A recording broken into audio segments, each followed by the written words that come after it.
తెలంగాణ ఆత్మగౌరవాన్ని కించపరిచేలా సీఎం రేవంత్ రెడ్డి మాట్లాడారని ఎమ్మెల్సీ కవిత విమర్శించారు. టీజీఐఐసీలో 1.75 లక్షల ఎకరాలను కేసీఆర్ అందుబాటులో ఉంచారని, ప్రస్తుత ప్రభుత్వం ఆ భూమిని తాకట్టు పెట్టేందుకు కుట్ర చేస్తుందని విమర్శించారు.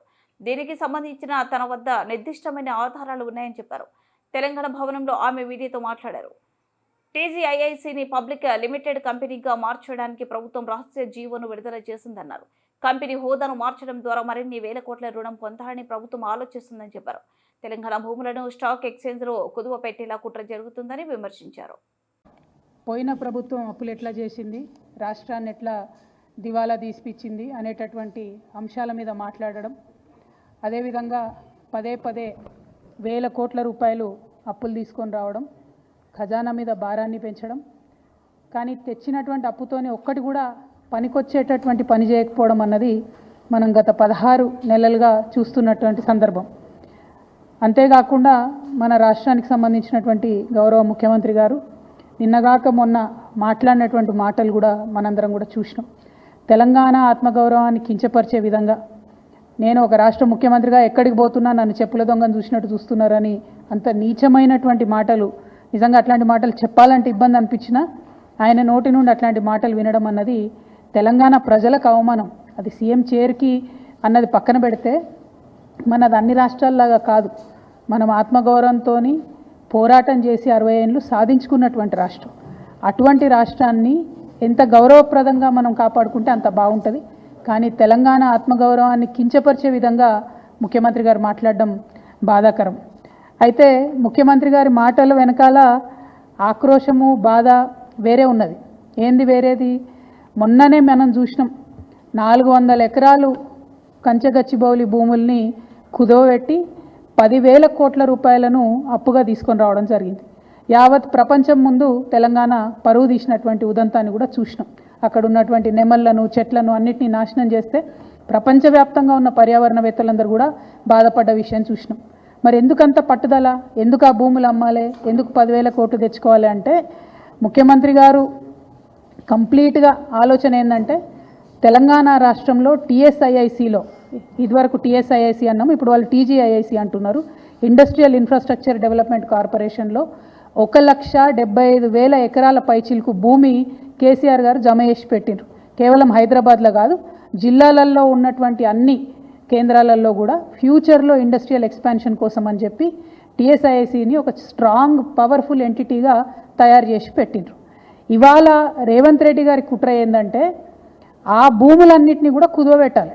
కంచగచ్చిబౌలి శాంపుల్ మాత్రమే 1,75,000 ఎకరాల తెలంగాణ వ్యాప్తంగా ఉన్న భూముల్ని కుదవబెట్టడానికి ఒక మంచి కుట్రపూరితమైనటువంటి స్కెచ్ రేవంత్ రెడ్డి గారు తయారు చేసుకున్నారు. మరి తయారు చేసుకున్నారు, కానీ ఆ విషయాన్ని ప్రజల నుంచి దాచిపెట్టాలనేటటువంటి ప్రయత్నం చేస్తున్నారు. మీ అందరికి కూడా తెలుసు, నా దగ్గర నిర్దిష్టమైనటువంటి ఆధారాలు లేకపోతే నేను మాట్లాడను. ఇవాళ నా చేతిలో ప్రభుత్వం ఇచ్చినటువంటి జీవో నంబర్ 12 ఉన్నది. GO number 12. ఈ జీవో ఏప్రిల్ 11వ తారీఖున ఇచ్చిరు ఈ సంవత్సరంలో. కానీ ఇది మీకు ఎక్కడ ప్రభుత్వ వెబ్సైట్లో కనబడదు, ఇండస్ట్రియల్ ఇన్ఫ్రాస్ట్రక్చర్ కార్పొరేషన్ వెబ్సైట్లో కనబడదు, ఎక్కడ కూడా కనబడదు. ఎందుకు ఇంత రహస్యం? ఎందుకోసం దాచిపెట్టినరు? ఏమున్నది ఈ జీవోలా? ఇది చెప్పడానికే నేను ఇవాళ తెలంగాణ ప్రజల ముందుకు రావడం జరిగింది. ఈ జీవోలో ఏం చెప్తుందంటే, ప్రభుత్వము ఇప్పటి వరకు Telangana state industrial infrastructure corporation అనేటటువంటిది ఒక ప్రైవేట్ లిమిటెడ్ కంపెనీగా ఉన్నది. ఇప్పుడు దాన్ని రేవంత్ రెడ్డి గారి ప్రభుత్వం నిర్ణయం తీసుకొని పబ్లిక్ లిమిటెడ్ కంపెనీ కింద మార్చడం జరిగింది. మరి ఏం మార్పు వస్తుంది ప్రైవేట్ లిమిటెడ్ కంపెనీ నుంచి పబ్లిక్ లిమిటెడ్ కంపెనీ చేస్తే అంటే, ఇంకా 1,000 కోట్లు ఎక్కువ రుణాలు తీసుకొచ్చేటటువంటి అవకాశం ఉంటుంది. మొత్తం తెలంగాణలో ఉన్నటువంటి 1,75,000 ఇండస్ట్రియల్ ఐడెంటిఫైడ్ భూములు ఏవైతే ఉన్నాయో వాటిని అన్నిటినీ కూడా స్టాక్ ఎక్స్చేంజ్లో కుదవబెట్టేటటువంటి అవకాశం వస్తుంది. అందుకోసమే ప్రైవేట్ లిమిటెడ్ కంపెనీ ఉన్నటువంటి టీఎస్ఐఐసిని ఇలా పబ్లిక్ లిమిటెడ్ కంపెనీగా రేవంత్ రెడ్డి గారు మార్చడం జరిగింది. మార్చడంతోనే దీంట్లో ఏమొచ్చింది, ఇదే జీవోలో చెప్తారు. మార్చుతూ వాళ్ళు నిర్ణయం తీసుకుంటే ఏమొచ్చిందంటే, the company got listed on 11/12/2024 at National Stock Exchange and the company status got change to high value debt listed entity. అంటే హై వాల్యూలో డెట్ తీసుకోవడానికి, అప్పులు తీసుకోవడానికి, 1,000 కోట్ల అప్పులు తీసుకోవడానికి ద్వారాలు తెరిచినటువంటి ప్రభుత్వం, కాంగ్రెస్ ప్రభుత్వం తెరిచినటువంటి ముఖ్యమంత్రి గారు రేవంత్ రెడ్డి గారు. ఇవాళ నేను రేవంత్ రెడ్డి గారిని అడుగుతా ఉన్నా, మీరు ఒకవేళ ప్రైవేట్ లిమిటెడ్ కంపెనీ నుంచి పబ్లిక్ లిమిటెడ్ కంపెనీ చేస్తే పబ్లిక్ దగ్గర ఈ విషయం ఎందుకు దాచిపెట్టినరు? నెల రోజులైతే ఈ విషయాన్ని, ఈ జీవోను ఎందుకు మీరు వెబ్సైట్లో పెడతలేరు? ఎందుకు మీరు ఎక్కడ సమావేశాల్లో చెప్తలేరు? ఒకవేళ ఈ మార్పు చేయడానికి, private limited to public limited చేయడానికి మీరేమైనా నిపుణుల కమిటీ వేసిండ్రా? ఎందుకోసం తెలంగాణ భూములన్నీ తీసుకుపోయి స్టాక్ ఎక్స్చేంజ్లో కుదవబెడుతున్నారు? స్టాక్ ఎక్స్చేంజ్ మన చేతిలో ఉంటుందా? దానిలో ఒకసారి లాభాలు రావచ్చు, ఒకసారి నష్టాలు రావచ్చు. ఒకవేళ నష్టం వస్తే తెలంగాణలో మనం జమ చేసి పెట్టుకున్నటువంటి 1,75,000 ఎకరాలు, వాటి భవితవ్యం ఏంటిది? మన పిల్లల భవిష్యత్ ఎట్లా? రేపు ఎవరైనా కొత్తగా పెట్టుబడులు పెడదామని వస్తే వాళ్ళకి ఏం భూములు ఇస్తాం, మనము ఎట్లా ఫెసిలిటీస్ క్రియేట్ చేస్తాము? అంటే మీరు తెలంగాణ రాష్ట్ర భవిష్యత్తు మీద ఏమాత్రం ఆలోచన లేకుండా డైరెక్ట్గా పబ్లిక్ లిస్టెడ్ కంపెనీ చేసి దీన్ని స్టాక్ ఎక్స్చేంజ్లో లిస్ట్ చేయడం అన్నది చాలా దారుణం. ఈ విషయాన్ని ప్రజలకు చెప్పకపోవడం అన్నది మరింత దారుణం. నేను ఇవాళ ప్రశ్నిస్తూ ఉన్నాను, మీరు ఎందుకు ఈ మార్పు చేసిండ్రు? మార్పు చేసినట్టయితే ప్రజలకు ఎందుకు చెప్తలేరు? ఇంత రహస్యం ఏమున్నది ఈ జీవోలో అన్నది నేను అడుగుతా ఉన్నాను.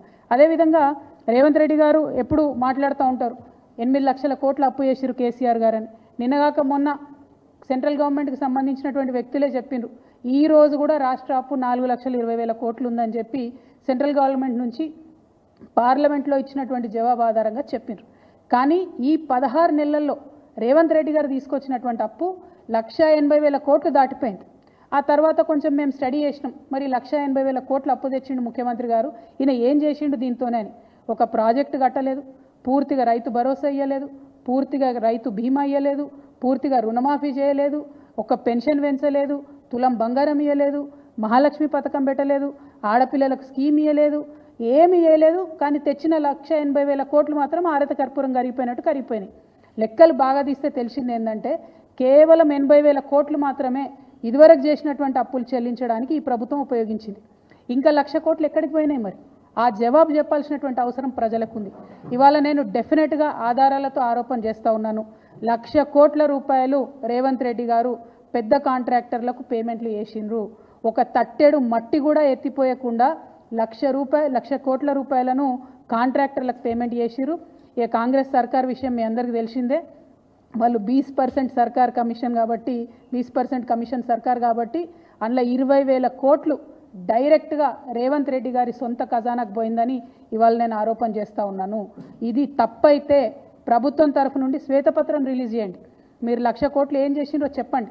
80,000 కోట్లు మీరు డెట్ పే చేసినట్టు మొన్న బడ్జెట్లో ఇచ్చినటువంటి డాక్యుమెంట్స్ ద్వారా తెలిసింది. కానీ ఇంకా ఎందుకు అప్పు తెస్తున్నారు? తెస్తుంటే దానికి ప్రణాళిక ఎక్కడ ఉంది? ఏం ప్రాజెక్టు కట్టిండ్రు? ఇవాళ నేను కాదు, గ్రామాలలో ఉన్నటువంటి ప్రజలు బాధపడుతున్నారు. పల్లె ప్రగతి మొత్తం పడకేసింది. కనీసం మోరీలు క్లీన్ చేసేటటువంటి పరిస్థితి లేదు, ఈ జీతాలు ఇచ్చేటటువంటి పరిస్థితి లేదు. మరి ఎందుకు ఇన్ని వేల కోట్లు అప్పు తెస్తున్నారు? ఎందుకు రాష్ట్ర భవిష్యత్తును ఇబ్బంది పెట్టేటటువంటి పరిస్థితి క్రియేట్ చేస్తున్నారని నేను ముఖ్యమంత్రి గారిని డిమాండ్ చేస్తూ ఉన్నాను. ప్రభుత్వం ఖచ్చితంగా శ్వేతపత్రం ఇవ్వాలని కూడా డిమాండ్ చేస్తూ, మరి తెలంగాణ రాష్ట్ర గౌరవాన్ని ఒక పక్క తాకట్టు పెడుతున్నారు, అవమానపరుస్తున్నారు. ఇంకొక పక్క తెలంగాణ బిడ్డల భవిష్యత్తును కూడా నేషనల్ స్టాక్ ఎక్స్చేంజ్లో మీరు తాకట్టు పెడుతున్నారు. దీన్ని మేము తీవ్రంగా ఖండిస్తున్నాం.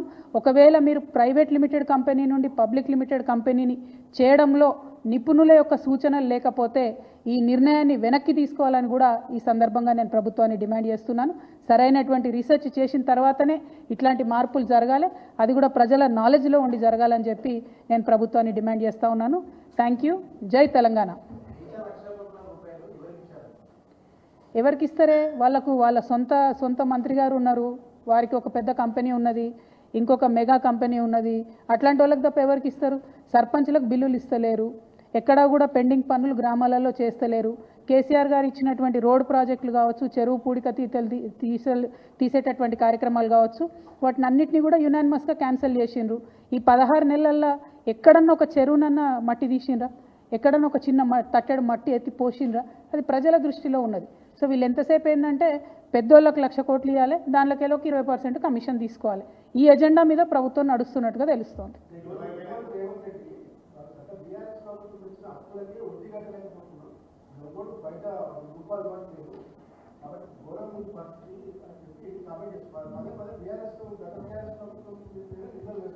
అంటే రాములన్న మీరు లేటుగా వచ్చిండ్రు, నేను అదే చెప్పిన, ముఖ్యమంత్రి గారు మన రాష్ట్ర భవిష్యత్తును తాకట్టు పెట్టే విధంగా, రాష్ట్ర గౌరవాన్ని కించపరిచే విధంగా క్షేత్రస్థాయిలో ఉండేటటువంటి వ్యక్తులు కూడా మాట్లాడనటువంటి భాషలో మాట్లాడుతూ ఉన్నారు.